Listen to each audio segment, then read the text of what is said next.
ब्रजेश पाठक इस वक्त विपिन चौबे के साथ मौजूद हैं। विपिन, उनसे आप सवाल करें उत्तर प्रदेश के उपचुनाव को लेकर। जी हाँ, बिल्कुल। महाराष्ट्र से लेकर झारखंड और उत्तर प्रदेश के उपचुनाव के परिणाम लगभग सामने आ गए हैं और उत्तर प्रदेश के उपचुनाव में जो रुझान सामने आ रहे हैं सुमेरा, उसके मुताबिक बीजेपी को प्रचंड बहुमत मिला। हमारे साथ उत्तर प्रदेश के डिप्टी सीएम ब्रजेश पाठक हैं। ब्रजेश जी, महाराष्ट्र से लेकर उत्तर प्रदेश की शुभकामनाएं।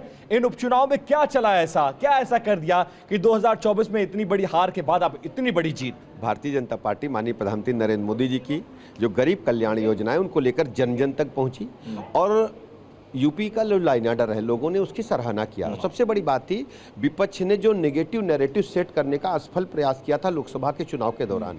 इंडी गठबंधन के लोगों ने कहा कि महिलाओं के खाते में खटाखट फटाफट 67-68 हज़ार रुपये आने वाले हैं, फार्म भरवाए, उनसे अपने कार्यालय में बुला करके जिस ढंग से उन्होंने झूठ बोल करके वोट हासिल किए थे, पूरी तरह से एक्सपोज हुए ये लोग। और जनता ने माना कि भारतीय जनता पार्टी ही माननीय प्रधानमंत्री नरेंद्र मोदी जी के नेतृत्व में उनके जीवन में उत्थान लाने का काम कर रही है। करहल और सीसामऊ को छोड़ दें तो समाजवादी पार्टी अपने गढ़ को भी हार रही है। कुंदर की इसमें बड़ा उदाहरण है, कटेहरी बड़ा उदाहरण है, वहां भी रुझानों में आप आगे चल रहे हैं। भारतीय जनता पार्टी कानपुर की सीसामऊ सीट भी जीतेगी, आप परिणाम अंतिम आने दीजिए। करहल में चूंकि उनका अपना घर है, वहां पर उनके समाज के वोटर्स अधिक हैं, लेकिन नीतियों के आधार पर भारतीय जनता पार्टी ने वहां भी विजय हासिल की है। हमने कड़ी टक्कर करहल में भी देने का काम किया है। लेकिन ये कहा जाता है कि उपचुनाव जो होता है वो सरकार बहुत शुक्रिया ये अहम बात करने के लिए ब्रजेश पाठक जी से। हमारे साथ बाकी मेहमान भी जुड़े हुए हैं जिनके साथ हम महाराष्ट्र और झारखंड के चुनाव नतीजों पर बात करें। हमारे साथ डॉक्टर सीमा मलिक मौजूद हैं, एनसीपी शरद पवार गुट से। सीमा मलिक जी, ये बात लगातार हो रही थी कि असली कौन, नकली कौन, धोखा किसने दिया, इस पर जनता वोट करेगी, लेकिन जनता ने जो वोट किया है, जिस तरह का नतीजा इस वक्त दिखाई दे रहा है, आपके मुताबिक क्या फिर असली और नकली एनसीपी का फैसला क्या यही फैसला है? देखिए, ऐसा असली कौन नकली कौन का कोई फैसला इसमें नहीं है। इस तरह से जो हमारी लोकसभा में बहुत सीट्स आई थी तो शायद फैसला तभी हो गया था जो भी है। पर देखिए, मेन बात ये नहीं है, मेन बात ये है कि हम लोगों ने देश के जो मुख्य मुद्दे हैं, जो महाराष्ट्र के मुद्दे हैं, वो हमने अपने इलेक्शन में उठाए। हमने अपनी तरफ से बहुत ईमानदारी से काम किया। और हार जीत होती रहती है, तो इसका मतलब ये नहीं है कि एक हार से या एक जीत से कुछ ज्यादा फर्क पड़ जाता है। और हम तो अगर हम चाहे सत्ता में होते या हम ऑपोजिशन में। सीमा जी, आपको रोकना चाहूंगी। हमारे साथ TV9 भारतवर्ष संवाददाता जितेंद्र भाटिया, उनके साथ झारखंड के कांग्रेस प्रभारी गुलाम अहमद मीर मौजूद हैं। जितेंद्र, आप पूछे उनसे सवाल कि कांग्रेस पार्टी के लिए लगातार कहा जा रहा था कि यहाँ पर उन्होंने बहुत जोरदार कैंपेन नहीं किया है, लेकिन अब यहाँ एक अच्छा नंबर लेती हुई दिखाई दे रही है JMM प्लस कांग्रेस। बिल्कुल, गुलाम अहमद मीर साहब से पूछ लेते हैं कि जब चुनाव की बात चल रही थी तो एक ये भी आरोप लग रहा था कि बहुत मजबूती से कांग्रेस लड़ी नहीं, लेकिन आपके गठबंधन के पक्ष में दिख रही हैं चीज़ें अब। नहीं, देखो, कहने वालों को तो ज़बानें बंद नहीं की जा सकती है, मगर जहाँ तक हम समझते हैं कि सबसे बेहतरीन चुनाव गठबंधन ने और कांग्रेस पार्टी ने झारखंड में लड़ने की कोशिश की। मोटी बात होती है कि हमारी पिछली अचीवमेंट्स लोगों तक पहुँचे और फिर जो हमारा अगला रोड मैप है 5 साल के लिए प्योरली कंस्ट्रक्टिव, हमने और लोगों के लिए डिस्ट्रक्शन की ओर कोई भी ट्विस्ट नहीं दिया। प्योरली जो हमारा अगला रोड मैप होगा, हमारी कमिटमेंट जो होंगी, वो कैसे लोगों तक पहुँचे, उसके लिए ही मैनेजमेंट, स्टार प्रचारक और जो हमारी सारी मशीनरी होती है वो जगह जगह पहुँचे। तो हम 30 सीटें लड़ रहे थे, एक सीट को छोड़कर बाकी हमने 29 सीटों पर हमने हर मुमकिन कोशिश की ये सारी चीज़ें जनता तक पहुँचे। फैसला तो जनता को करना होता है। महाराष्ट्र में कहाँ चूक हो गई?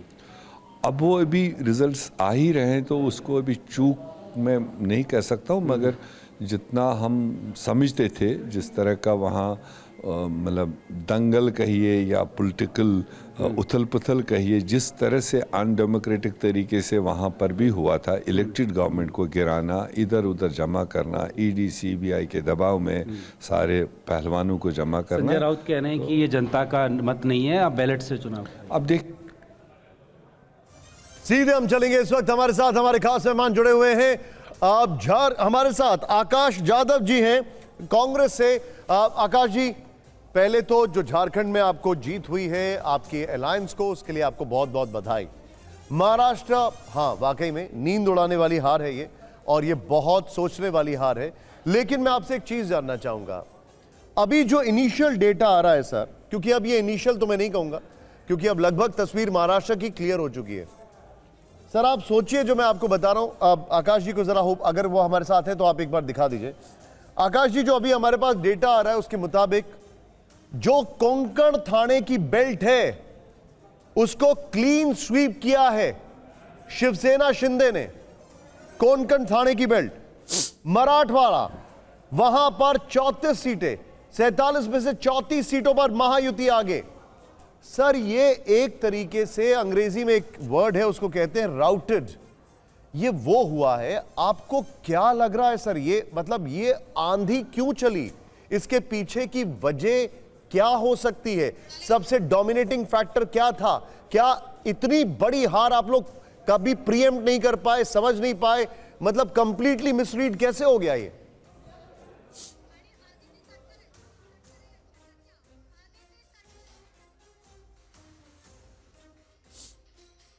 आकाश जी, मेरा बड़ा हैवी ड्यूटी सवाल था लेकिन वहां से कोई जवाब नहीं आया। मैं सवाल को डायरेक्ट करता हूं यहां पर हमारे जो, नहीं वो वहां पे आवाज नहीं पहुंच पा रही है। जॉय साहब, योर टेक ऑन इट।